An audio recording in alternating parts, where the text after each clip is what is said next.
We're going to talk about the 144001. So you've scoured the internet, you've looked for budget RC cars, and you came across this guy. And there's a lot of hype, and you're curious if you want in on it and if you're missing out on anything. So this car, I'm not going to knock it. I'm not going to say it's a bad car, but the purpose of this video is to mention to people who are particularly new to RC cars of reasons why you may not want this. I just want to set the expectation so that you're not getting it and disappointed in what you thought it was and it ends up not being. So let's get started on what those topics are, and we'll begin right now. Okay, number one is the runtime. If you are new to RC cars and the only battery and the only charger you have is the one that you would have if you bought this, then you may be a little bit disappointed because the runtime on this is only 7 to 8 minutes. So people have gotten 5 minutes, people have gotten 9 minutes, but you're expecting about 7 to 8 minutes. So if you're buying this for a child, 7 to 8 minutes may be quite little. And if you're driving this on your own with your kid driving something else, 7 to 8 minutes is still pretty low because your kid's gonna want something about 15 to 20 minutes-ish. So runtime, again, extremely low. Another issue with this car is the availability of parts. So it is a budget car. We're gonna go over the components later, and it does have good quality components. However, if something does break, which it tends to do, then you're going to have to buy new parts. And so what I've found is on Facebook groups, there's 3 local guys in the US who can sell stuff to you domestically. And if you can't reach them or they don't have those parts and you can't find it from Amazon, then you are going to have to get it from either WLToys directly or through Aliexpress or Banggood. And that means weeks or even a month or longer to get those parts. So if you're okay with that downtime of that extent, then go for it. Maybe you have other RC cars. But if this is kind of your pride and joy and you've saved up a bunch of money, maybe you're a young person starting out, and then you break something, it's gonna be down for a while. So that's something to just be aware of as far as the car is concerned. So let's go over the components. Again, this video isn't bashing it, so I'm gonna talk about some of the stuff that you're probably attracted to when you looked at the 14401, because I know this isn't the first video you've seen about this car. So it does not come with a bumper, so the front is going to be pretty vulnerable. The suspension actually is very good. Compared to other cars I've had, the suspension is very, very good. It does have the aluminum chassis, and it does have aluminum suspension towers on both the front and the back. So as far as the quality of the components is pretty good, but it is a delicate car. Okay, it is not a basher. It's not a bashing car. So you've seen cool videos of this on YouTube. I know it's hitting jumps and it's landing, it's just fine.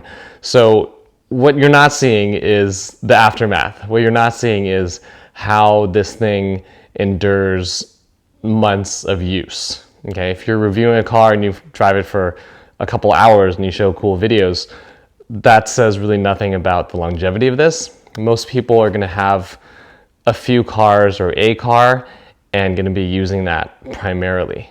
Most of you who are watching this aren't going to be buying a car, using it for a week, and then getting another car and using it for a week like other reviewers are.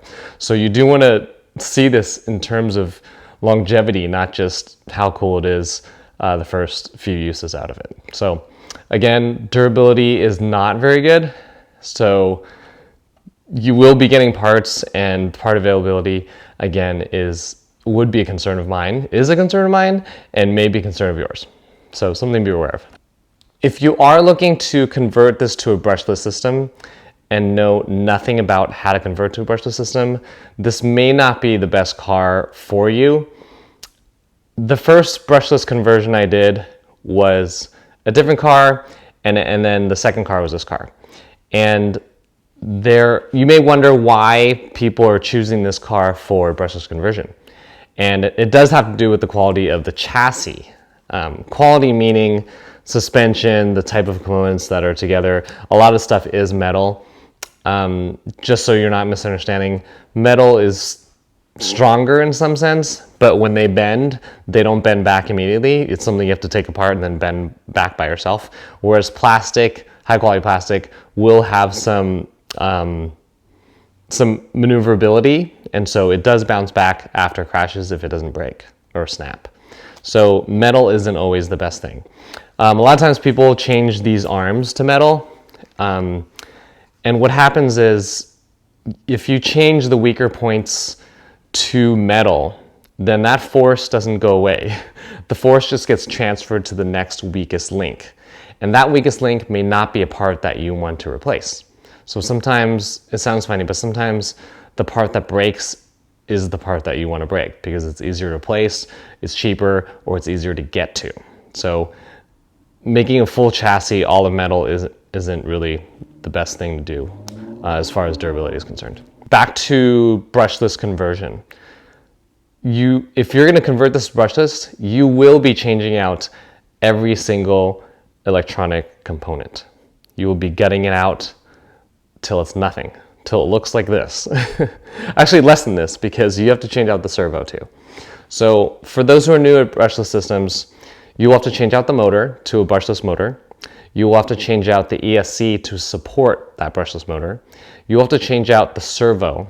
Okay, in this case you have to change out the servo because it comes with a 2-wire servo, and for brushless systems, it uses a 3-wire servo. So you're replacing, again, the motor, the ESC, the servo, and because it comes with an all-in-one ESC receiver combo, you'll also be buying a receiver and you'll be buying a transmitter.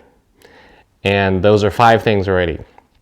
The motor mount, not shown here, will be tough to remove the motor from. So, and that has to do with just the way they manufactured it with the screws. It's kind of a known thing where it's like they use super glue instead of thread lock. And so a lot of times people just buy new motor mounts. So that would be the 6th thing you may end up having to do that.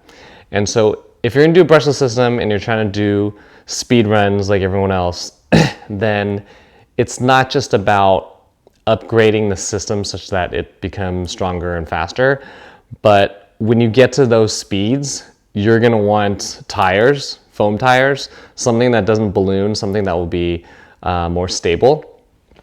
And if you're going hardcore and you're running 6S or 4S or something that requires 2 battery packs, it already has a hard time fitting all the components in here on the stock shell. And so that's why I have this modified shell that just provides more space in there for the components. But if you're gonna run 4S or 6S, then you're probably gonna be building battery trays. Basically, you're gonna extend this chassis out here and put those batteries in. So it's a big project. If you're looking to just convert a car to brushless for that longevity of a brushless motor and for the efficiency, then I would recommend a different car, especially if you're looking to bash or be a little bit more abusive to the car or with the car. This car, I would say, is primarily for speed runs and for a big project if you're into tinkering and that sort of thing. So if you're looking to spend more time playing than on the bench fixing and fabricating and building and putting together, then this car is not going to be for you. When I bought this, I did buy this because I was curious, just like all of you, about what's up with the 144001. Why is everyone excited about it? And so fast forward, I guess almost a year later, WLToys did come out with a different model that is basically a larger scale and is a longer wheelbase, which means you're going to be able to fit your components in more comfortably without having to get a new body if you don't want to. So if you're gonna do it and you're okay spending, I think, another 30 bucks, you may want to go with the upgraded model or the larger scale of the WLToys 144001. And I forget the model number, but I'll put in the description below that we can take a look at that and see if that's something you want. So in conclusion, again, if you're looking for something to bash, this is not it. If you're new to brushless systems, this is not it.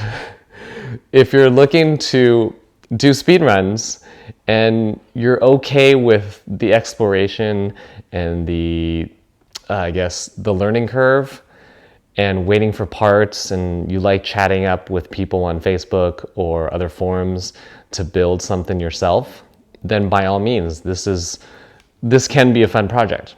But again, if you're looking to get out there immediately and drive more than 7 to 8 minutes, you're going to probably want something else. So you'd probably want to pass on that and just, root for the people who are doing speed runs on this. But if that's not something you want to do, then don't feel pressured into doing it, because you're going to have a lot more fun with a different car that satisfies what you're looking for. If this does satisfy what you're looking for, then go for it, but that, I have a feeling, is not going to be up most people's alley as far as speed runs. Usually when people get in RC cars, it's not really about speed runs. It's just about towing around the backyard, front yard, or a park, playground, either by yourself or with others. So that's it. Take care. Have a good one. We'll see you next time. Bye. In case you were wondering why my WLToys 14401 is bare bones, it's because this is probably dead.